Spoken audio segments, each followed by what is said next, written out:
Hello and welcome back to my channel. तो हम आ चुके हैं एक और नई वीडियो के साथ। वीडियो शुरू करने से पहले इस वीडियो को लाइक और हमारे इस चैनल को सब्सक्राइब जरूर करें। कहानी की शुरुआत होती है ब्रुकलिन के एक 70 साल के आदमी से जिसका नाम बेन है। वो अकेला रहता है और उसकी ज़िंदगी बिल्कुल बोरिंग हो चुकी है। सुबह उठते ही योगा क्लासेस जाना, फिर फ्यूनरल अटेंड करना, बस यही उसकी रोज़ की कहानी बन गई है।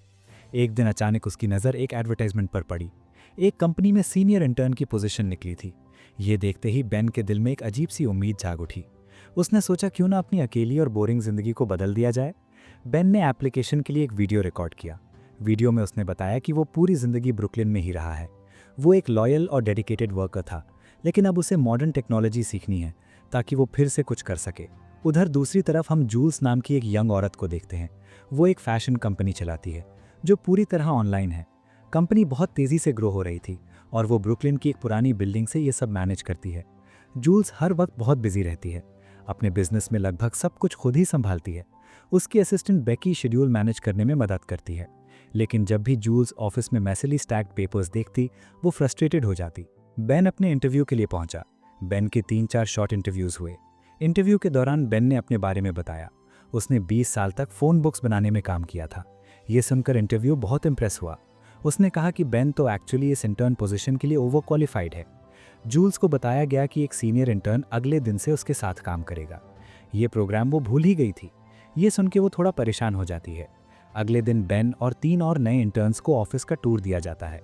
जेसन नाम के एक आदमी ने उन्हें कंपनी के बारे में डिटेल में बताया। जूल्स ने ये कंपनी सिर्फ 18 महीने पहले अपने किचन टेबल से शुरू की थी। फिर बेन को जूल्स के साथ असाइन किया गया। जब बेन को पता चला कि वो डायरेक्टली जूल्स के साथ काम करेगा तो वो बहुत एक्साइटेड हो गया, क्योंकि जूल्स कंपनी की फाउंडर है। लेकिन बेन को पता चला कि उसकी पहली मीटिंग जूल्स के साथ 6 घंटे बाद होगी, वो भी सिर्फ 5 मिनट के लिए। उसके पास इंतज़ार करने के अलावा कुछ नहीं था। फाइनली मीटिंग हुई। जूल्स ने बेन को बताया कि उसके पास उसके लिए ज़्यादा काम नहीं है। उसने पूछा क्या वो किसी और डिपार्टमेंट में ट्रांसफ़र होना चाहता है, लेकिन बेन ने मना कर दिया। वो कहने लगा कि वो किसी के साथ भी काम कर सकता है, उसके साथ भी। जूल्स ने कहा अगर ज़रूरत होगी तो वो उसे कॉल करेगी। उस रात घर पे बेन ने प्रैक्टिस किया कि काम पे ज़्यादा फ्रेंडली और अप्रोचेबल कैसे बना जाए। वो खुद को मिरर में देखकर मुस्कुराने की प्रैक्टिस करने लगा। अगले दिन बेन के आसपास सब लोग बहुत बिजी थे, लेकिन उसके पास अभी भी करने के लिए कुछ नहीं था। फिर अचानक बेन ने अलग अलग एम्प्लॉयज़ को उनके काम में हेल्प करना शुरू कर दिया। बेन बैठा रहा और डिसाइड किया कि जब तक जूल्स घर नहीं जाती वो भी ऑफिस में रुकेगा, शायद जूल्स उसकी ज़रूरत पड़ जाए। इसी बीच जेसन बेन से एडवाइस मांगने आया। दरअसल जेसन ने बेकी को डेट किया था, लेकिन एक बड़ी गलती कर दी थी। अब बेकी उसके मैसेजेस का जवाब ही नहीं दे रही थी। बेन ने जेसन को समझाया कि टेक्सटिंग बंद करे, बेकी से पर्सनली मिले और सिंसियरली सॉरी बोले। उसे बताए कि वो तुम्हारे लिए कितनी इंपॉर्टेंट है। एक दिन जूल्स कैमरन नाम के एक आदमी से मिली। वो जूल्स को बताने लगा कि कंपनी बहुत तेज़ ग्रो हो रही है, उन्हें बाहर से एक एक्सपीरियंस सीईओ हायर करना होगा उसकी जगह। ये सुनकर जूल्स की आंखों में आंसू आ गए। वो अपनी खुद की कंपनी का कंट्रोल नहीं खोना चाहती है। बेन ने ये पूरी कॉन्वर्सेशन सुन ली। बाद में बेन को ऑफिस नेबर बेन के 1973 के पुराने लेदर ब्रीफकेस की तारीफ करने लगा। अगले दिन जब जूल्स ऑफिस आई तो देखा कि किसी ने ऑफिस में सारे मेसी पेपर्स साफ कर दिए हैं। सब ने एक्सप्लेन किया कि बेन उस दिन बहुत जल्दी आ गया था और उसने ये सब किया। जूल्स बहुत खुश हुई। सारे एम्प्लॉयज़ ने ताली बजाई। फियोना नाम की एक औरत ने बेन को रिवॉर्ड में मसाज दी। एक शाम बेन ने जूल्स के ड्राइवर माइक को शराब पीते देखा। बेन उसके पास गया और कहा कि माइक को जूल्स को बताना होगा कि आज वो ड्राइव नहीं कर सकता, या फिर बेन खुद उसे बताएगा।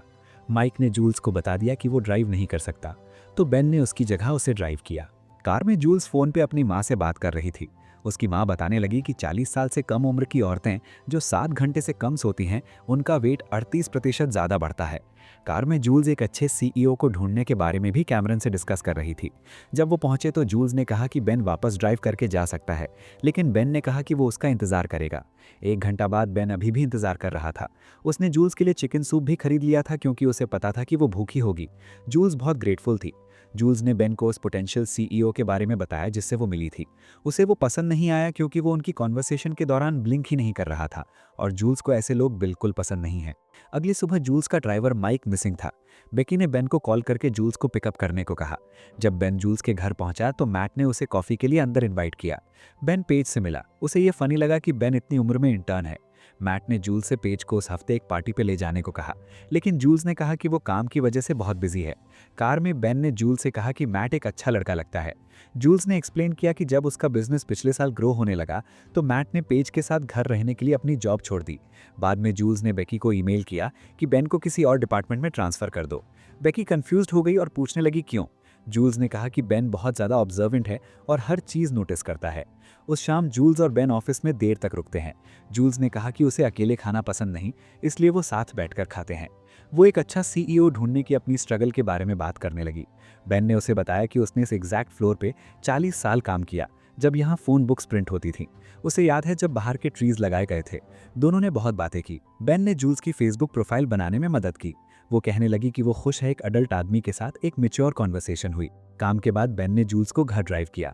वो बैक सीट में सो गई और जोर से खर्राटे लेने लगी। जब वो जागी तो वो बहुत एम्बैरेस्ड हुई। अगले दिन जूल्स हैरान हो गई अलग ड्राइवर देखकर। उसने पूछा बेन कहाँ है। पता चला उसे ट्रांसफर कर दिया गया।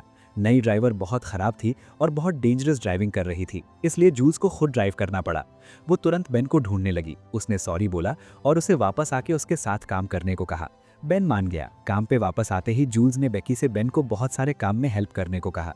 बेकी स्ट्रेस की वजह से रोने लगती है। जेसन ने उसे संभालते हुए गले लगाया।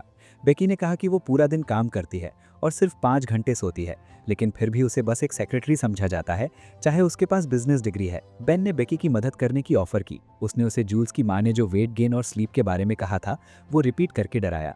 बेकी ने उसकी मदद एक्सेप्ट कर ली। फिर बेन ने उनका कस्टमर डेटा एनालाइज किया। उसने डिस्कवर किया कि वो एक कस्टमर ग्रुप मिस कर रहे हैं जो एक्चुअली दूसरों से ज़्यादा पैसा खर्च करता है। बेकी इम्प्रेस्ड हुई और बेन से बिजनेस प्लान बनाने में मदद मांगी। इसी बीच जेसन ने बेन को बताया कि उसे अपने अपार्टमेंट से निकाल दिया गया और उसे फिलाडेल्फिया जाना होगा। बेन ने उसे बचा लिया और डेविस को अपनी जगह टेम्पररी रहने को बोला। बेन ने डेविस को रुमाल के बारे में एक लाइफ लेसन सिखाया। वो कहने लगा कि असली जेंटलमैन उन्हें कैरी करते हैं ताकि जब औरतें रोएं तो उन्हें दे सकें। जूल्स को एक सीईओ कैंडिडेट मिला जो प्रॉमिसिंग लग रहा था। उसे सैन फ्रांसिस्को जाना था उससे मिलने के लिए। उसने मैट से साथ आने को कहा, लेकिन वो नहीं आ सकता था। बेन ने उसके बजाय उसके साथ ट्रैवल करने की ऑफर की। एयरपोर्ट जाने वाली कार में जूल्स फोन पे अपनी माँ से बात कर रही थी और वेयरहाउस से भी। उसने मैट को एक मैसेज लिखा। वो कंप्लेन कर रही थी कि उसकी माँ अनोइंग है, लेकिन फिर गलती से मैसेज मैट की जगह अपनी माँ को भेज देती है। उसे अपनी गलती रियलाइज हुई, लेकिन वो डिलीट नहीं कर सकती थी। वो परेशान हो गई। अब जब उसकी माँ काम से घर पहुंचेगी तब तक उनके पास 5 घंटे हैं। जूल्स ने सबसे पूछा क्या किसी को पता है किसी और के इनबॉक्स से ईमेल कैसे डिलीट करें। बेन ने एक आइडिया दिया कि उन्हें उसकी माँ के घर जाना चाहिए और घर आने से पहले कंप्यूटर से मेल डिलीट कर सकते हैं। बेन और उसके यंग कोवर्कर्स जूल्स की माँ के घर चले गए। उन्हें एक फ्लावर पॉट के नीचे चाबी मिल गई। वो अंदर गए। बिल्कुल तब एक सिक्योरिटी अलार्म बजना शुरू हो गया। बेन ने जूल्स को कॉल किया। जूल्स ने बताया कि अलार्म फेक है, सिर्फ बर्गलर्स को डराने के लिए। वो उसे इग्नोर कर सकते हैं। वो कंप्यूटर ढूंढने लगे। उन्हें 2 कंप्यूटर्स मिले। अचानक अलार्म जोर से बजने लगा।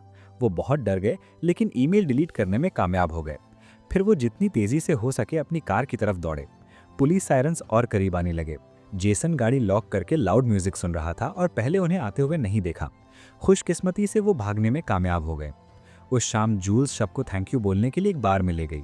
वो गलती से उन्हें बॉयज़ कह गई और फिर सॉरी बोला, लेकिन फिर उसने एक्सप्लेन किया कि औरतों को गर्ल्स से विमेन कहा जाने लगा और मर्दों को मेन से बॉयज़ कहा जाने लगा। वो कहने लगी कि ये सोसाइटी में एक बड़ी प्रॉब्लम है। आज की लड़कियों को यू गो गर्ल कहा जाता है और वो गर्ल बॉसेस की तरह एक्ट करती हैं, जबकि मर्दों को लेजी गेमर्स होने के लिए रिवॉर्ड मिलता है। लेकिन बेन एक असली मर्द है, एक जेंटलमैन है। जूल्स ने बहुत टाइम बाद ज़्यादा पी लिया था, इसलिए बेन को उसे घर ले जाने में मदद करनी पड़ी। अगले दिन फियोना बेन को अपने साथ एक फ्यूनरल पे ले जाता है। शुरुआत वाली औरत जेलस थी बेन को किसी और औरत के साथ देख के। फियोना ने कहा कि फ्यूनरल में उसे बहुत अच्छा लगा। वो उसके बाद अपनी डेट कंटिन्यू करने लगे।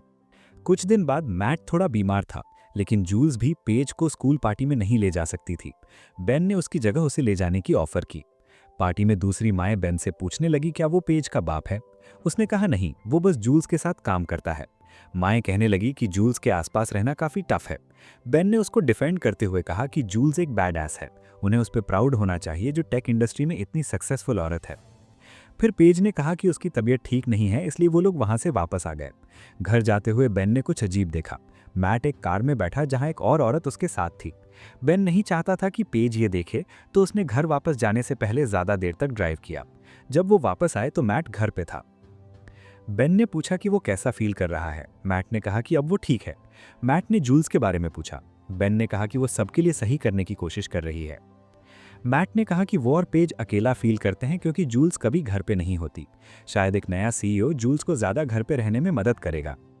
बेन ने कहा कि जूल्स खुश रहने की हकदार है और मैट से पूछा क्या सीईओ सच में काफ़ी होगा। बाद में जूल्स ने बेन को पेज की मदद करने के लिए थैंक यू बोला। वो कुछ केक शेयर करने लगे। कई लोग नोटिस करने लगे कि बेन अच्छा नहीं दिख रहा। जूल्स ने उसे कहा कि घर रुके अगर वो बीमार है तो। जूल्स ने बताया कि वो सैन फ्रांसिस्को अकेले जा सकती है, लेकिन बेन ने उसके साथ जाने पे इंसिस्ट किया। प्लेन में बेन ने जूल्स से पूछा क्या वो कुछ और कर सकते हैं जबकि वो इंटरनेट यूज़ नहीं कर सकती। उनकी अच्छी बातें हुईं। जूल्स नर्वस थी उस सीईओ से मिलने के बारे में जो शायद उसका बॉस बन जाएगा। उस शाम अपने होटल रूम में फायर अलार्म बजने लगा। जूल्स ने बेन से पूछा क्या वो अपने साथ बाथरोब लेके ट्रैवल करता है।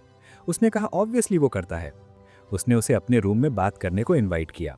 जूल्स ने उसे उसकी बीवी के बारे में पूछा। बेन ने कहा कि वो बहुत अच्छी थी। वो तब मिले जब वो 20 साल के थे। उन्होंने एक दूसरे से उस दिन तक प्यार किया जिस दिन वो मरी। अचानक जूल्स ने कहा कि उसका पति मैट उसे धोखा दे रहा है। बेन ने कहा कि उसे पता है। जूल्स हैरान हो गई। उसने उसे बताया कि उसने कल मैट को एक और औरत के साथ देखा। जूल्स ने कहा कि उसे कई हफ्ते से पता है। वो गिल्टी फील कर रही थी क्योंकि वो कभी घर पे नहीं होती, लेकिन उसे उम्मीद है कि मैट अभी भी उससे प्यार करता है। उसने रिसर्च किया था और पता चला कि बहुत सारे कपल्स धोखे के बाद भी साथ रहते हैं। वो पेज के बारे में भी सोच रही थी। उसे डिसअपॉइंट नहीं करना चाहती थी। वो परेशान थी कि अगर वो अलग हुए तो पेज का क्या होगा।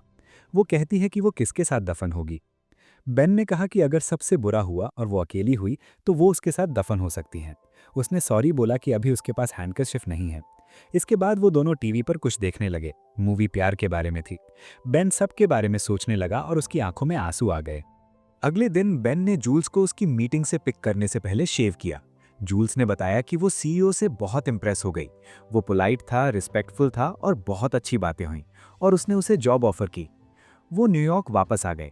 मैट ने पूछा कि कैसा गया। जूल्स ने कहा कि सीईओ अच्छा था और उसने उसे जॉब दे दी। वो साथ में ड्रिंक करने लगे। जूल्स ने कहा कि उसे उम्मीद है कि वो 18 महीने पहले जैसी चीजें वापस ला सकती हैं। मैट ने जवाब नहीं दिया। दोनों ऑकवर्ड हो गए और बात नहीं कर पा रहे थे। 1 या 2 दिन बाद जूल्स बेन के घर गई। डेविस ने सूट पहने दरवाजा खोला। वो अब बेन के साथ रह रहा था। फियोना भी अंदर थी। फिर वो चली गई ताकि जूल्स और बेन बात कर सकें। बेन ने जूल्स को बताया कि वो सोच रहा था उसे नहीं लगता ये अच्छा आइडिया है कि वो अपनी एक्साइटिंग कंपनी छोड़ दे सिर्फ इस उम्मीद में कि उसका पति उससे फिर से प्यार करेगा। उसका पति जो धोखा दे रहा है। जूल्स ने कहा कि वो ये सुनने आई थी, लेकिन वो ये भी कहने आई थी कि वो बेन को अपना बेस्ट फ्रेंड मानती है। बेन ने पूछा क्या वो काम के लिए रेडी है और दोनों साथ में ऑफिस के लिए निकल गए। ऑफिस में बेकी ने उन्हें एक हैप्पी कस्टमर दिखाया जिसने उनके ड्रेसेस पहन के अपनी वेडिंग फोटो भेजी थी। जूल्स को मैट से फूल मिले। फिर मैट आया और जूल्स को कहा कि उसके लिए अपनी जॉब मत छोड़ो। वो चाहता था कि वो खुश रहे। उसने बताया कि दूसरी औरत के साथ सब खत्म हो गया है और वो शर्मिंदा है। वो सोचता था कि वो जूल्स को खो रहा है, लेकिन उसे रियलाइज हुआ कि वो खुद खोया हुआ था। उसने कहा कि वो उससे प्यार करता है और अगर वो उसे एक और मौका दे तो वो बहुत अच्छा बन जाएगा। उसने जूल्स से माफ़ी मांगी। जूल्स मुस्कुराई और कहा कि अच्छा होगा अगर वो अब से रुमाल कैरी करे। बाद में बेकी ने जूल्स को बताया कि बेन ने दिन की छुट्टी ली है। जूल्स ने फियोना से पूछा कि क्या उसे पता है वो कहाँ है, और फिर हम बेन को उसकी योगा क्लास में देखते हैं। जूल्स उसके साथ शामिल हो गई और कहने लगी कि उसे कुछ बताना है। बेन ने कहा कि वो उसे उनका पीसफुल सेशन खत्म होने के बाद बता सकती है। और इसी के साथ कहानी यहाँ पर ख़त्म हो जाती है। अगर आपको ये कहानी पसंद आई हो तो इस वीडियो को लाइक और मज़ीद ऐसी वीडियोस देखने के लिए हमारे इस चैनल को सब्सक्राइब ज़रूर करें।